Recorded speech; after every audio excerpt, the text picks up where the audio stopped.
بسم الله الرحمن الرحيم. يا أيها الناس، إن أهل العراق قد وصلوا إلى مشارف الموصل، وذلك يعني أنها اللاصت ورب الكعبة، وما كنت أظن أنها ستلاص هكذا. لذلك أطالب العراقيين بمراعاة حسن الجوار، وأن لا يقعوا في أخطاء الماضي حين قاتلوا إيران ومن ثم الكويت، واليوم يقاتلون الجار الآمن المسالمة الدولة الإسلامية.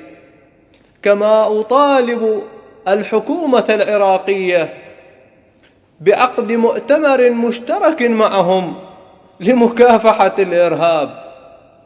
أستحلف أهل العراق أن لا يدخلوا إلى الموصل وأن لا يأخذوا الموصل. أستحلفهم واحدا واحدا، سواء كان آيفوني أو جالكساوي، سواء كان مدريدي أم أتلتيكوي، لأنني لا أحب برشلونة، سواء كان دولماوي أم برياني. أستحلفكم جميعا، نعم أستحلفكم براض شنيشل الذي لا تفوزون معه في مباراة إلا بالدفرات. أستحلفكم ببراء التي تليكون لها ليل نهار رغم أن صفحتها وهمية. أستحلفكم بكل شيء.